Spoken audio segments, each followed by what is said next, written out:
ভাই বোন দুজন বাড়ি থেকে পালিয়ে মরুভূমিতে এসে পড়ে। কিন্তু নামার পরে তারা বুঝতে পারে পায়ের নিচের বালিতে কিছু একটা সমস্যা আছে। খুব দ্রুতই তারা বুঝে যায় ওটা আসলে চলমান বালি, কুইকস্যান্ড। তারা একে অপরকে শক্ত করে ধরে রাখে, কিন্তু তবুও তাদের শরীর ধীরে ধীরে নিচে ডুবে যেতে থাকে। অল্প সময়ের মধ্যেই শরীরের অর্ধেকটা বালির নিচে ঢুকে যায়। তখন তারা দ্রুত নিজেদের ব্যাগ খুলে ফেলে যাতে ওজন কমে। ঠিক তখনই বড় ভাই তার সাদা ঘোড়া নিয়ে সেখানে পৌঁছে যায়। দূর থেকেই সে দেখে ভাই বোন দুজন বালির মধ্যে আটকে লড়াই করছে। বড় ভাই দ্রুত একটা ডাল ভেঙে নিয়ে ঘোড়া থেকে নেমে তাদের কাছে ছুটে যায়। মাটিতে শুয়ে সে ডালটা যতটা পারে ভাইয়ের দিকে বাড়িয়ে দেয়। ভাই সেটা ধরে আবার বোনের দিকে বাড়িয়ে দেয়, কিন্তু তখন বোনের আর কোনো শক্তি অবশিষ্ট নেই। বড় ভাই তাকে টানতে চেষ্টা করে, কিন্তু হাত ফসকে যাওয়ায় সে আরও গভীরে ডুবে যায়। দুই ভাই অসহায়ভাবে দেখতে থাকে বোনকে ধীরে ধীরে ডুবে যেতে।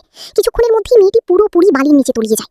বড় ভাই মরিয়া হয়ে তার দিকে এগোতে থাকে, তাকে বাঁচানোর জন্য চেষ্টা চালায়। ঠিক তখনই মেয়েটি প্রচণ্ড চেষ্টা করে আবার বালির ওপর উঠে আসে। বড় ভাই তাড়াতাড়ি তার হাত ধরে ফেলে। এই সময় অন্য ভাইও কাছে এসে পৌঁছায়। দুই ভাই মিলে বোনকে সামনে ঠেলে টেনে তোলে। অবশেষে তারা তাকে বাঁচাতে সক্ষম হয়। কিন্তু এবার মাঝির ভাই নিজেই বিপদে পড়ে যায়। সে সেই গভীর জায়গায় পড়ে যায় যেখানে আগে বোন ছিল, যেটা ছিল চলমান বালির কেন্দ্র। সেখানে ডোবার গতি অনেক বেশি। বড় ভাই বোনকে নিরাপদে রেখে আবার নিঃসংকোচে ভাইকে বাঁচাতে এগিয়ে যায়। সে